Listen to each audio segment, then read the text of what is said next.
아침 말씀. 오늘 본문 말씀은 누가복음 19장 28절에서 40절입니다.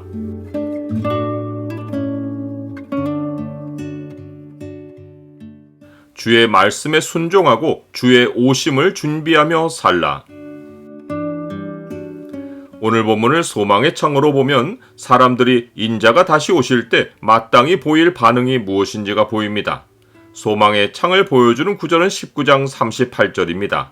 이르되 찬송하리로다 주의 이름으로 오시는 왕이요 하늘에는 평화요 가장 높은 곳에는 영광이로다 하니. 예수님은 예루살렘을 향하여 앞서서 가셨습니다. 예수님이 예루살렘으로 향하시기 전에 마지막 비유로 해주신 열 문화의 이야기에서 예수님은 먼 나라에서 왕위를 받아서 가지고 오는 귀인에 관해 말씀하셨습니다. 예수님이 지금 예루살렘으로 입성하시는 것은 그 비유의 적용을 보여줍니다. 문화 비유를 보면 귀인을 왕으로 맞이한 종들과 왕됨을 원하지 않은 원수들의 모습이 대조되는데, 예루살렘 입성을 둘러싸고 사람들이 예수님께 보인 반응도 둘로 나뉩니다. 귀인을 왕으로 맞은 종들은 세 가지 부류였습니다. 하나는 예수님이 오시는 길을 예비하기 위해 보냄을 받은 종들입니다. 예수님은 예루살렘에서 3km 정도 떨어진 베다니에 가까이 가셨을 때 제자 중 둘을 보내시며 나귀 새끼를 끌고 오라고 지시하셨습니다. 너희는 맞은편 마을로 가라. 그리로 들어가면 아직 아무도 타보지 않은 나귀 새끼가 메어 있는 것을 보리니 풀어 끌고 오라. 만일 누가 너희에게 어찌하여 푸느냐 묻거든 말하기를 주가 쓰시겠다 하라. 여기서 보듯이 다시 오실 인자를 준비하는 바른 자세는 주가 지시하신 대로 따르는 것입니다. 이것은 인자가 오시기까지 하나님 백성이 주의 말씀에 순종하고 살아야 하는 것을 의미합니다. 예수님이 지시하신 내용을 보면 이성으로는 이해가 안 됩니다. 과연 말씀대로 마을로 가면 나귀 새끼가 있을 것인지도 의문이고, 주가 쓰시겠다라고만 말하면 나귀 주인이 그냥 끌고 가도록 해줄 것인지도 의문입니다. 그런데 중요한 것은 예수님이 일어날 상황을 미리 내다보시고 지시하셨다는 것입니다. 하나님의 말씀이 지시하시는 것은 말씀을 받는 순간에는 믿기 어려운 것이 많습니다. 하지만 하나님은 작정하신 것을 말씀하시기에 순종하면 말씀대로 일어나는 현실을 체험합니다. 이것이 예수님이 마르다에게 하신 말씀입니다.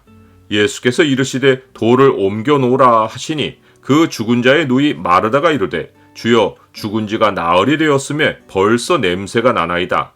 예수께서 이르시되 내 말이 네가 믿으면 하나님의 영광을 보리라 하지 아니하였느냐 하시니라. 귀인을 준비한 두 번째 부류의 종들은 다름 아닌 나귀의 임자들입니다. 그들은 주께서 쓰시겠다는 말에 순순히 나귀를 내주었습니다. 이러하기가 쉽지 않다는 것은 누구나 압니다. 오늘날 자본주의 가치관을 가진 우리로서는 더더욱이 나귀 임자들의 순전한 반응을 선뜻 이해할 수 없습니다. 그러나 이런 일이 일반으로는 일어나지 않지만 하나님이 자신의 역사를 위해 준비해 놓으신 것은 생각지도 못하게 일어납니다. 사도 바울은 이것이 하나님의 지혜가 역사하는 방식이라고 말했습니다. 기록된 바 하나님이 자기를 사랑하는 자들을 위하여 예비하신 모든 것은 눈으로 보지 못하고 귀로 듣지 못하고 사람의 마음으로 생각하지도 못하였다 함과 같으니라. 마지막 세 번째로 귀인을 왕으로 받아들인 종들은 예수님이 나귀 새끼를 타고 오실 때 예수님을 왕으로 받들고 하나님을 찬양한 제자들의 무리입니다. 제자의 온 무리가 자기들이 본 바 모든 능한 일로 인하여 기뻐하며 큰 소리로 하나님을 찬양하여 이르되 찬송하리로다 주의 이름으로 오시는 왕이여 하늘에는 평화요 가장 높은 곳에는 영광이로다 하니라. 이 제자들이 주목한 것은 땅의 것이 하나도 없고 모두 하늘의 것입니다.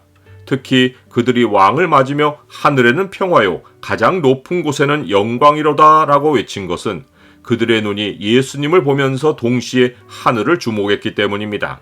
이 모습은 인자가 하늘에서 재림하실 때 사람들이 모두 위를 주목하며 주를 찬양하게 될 현장을 예표한 것입니다. 나는 인자의 날을 마음에 두고 왕을 맞이할 준비를 하고 있습니까? 무리 중에 어떤 바리새인들은 예수님께 선생이여 당신의 제자들을 책망하소서라고 불평을 쏟아냈습니다. 이들이 문화 비유가 말한 바 귀인이 왕으로 오는 것을 원하지 않은 원수들입니다. 예수님은 그들에게 만일 이 사람들이 침묵하면 돌들이 소리 지르리라 라고 답하셨습니다. 즉 인자가 왕으로 오는 일은 반드시 일어날 것이기에 사람이 침묵하면 만물이 대신하여 찬송할 것이라고 하신 것입니다. 죽음이 반드시 찾아오듯이 사람들이 인자의 오심을 어떻게 준비하였는지도 반드시 심판받을 순간이 찾아옵니다. 그런즉 우리는 몸으로 있든지 떠나든지 주를 기쁘시게 하는 자가 되기를 힘쓰노라. 이는 우리가 다 반드시 그리스도의 심판대 앞에 나타나게 되어 각각 선악간에 그 몸으로 행한 것을 따라 받으려 함이라.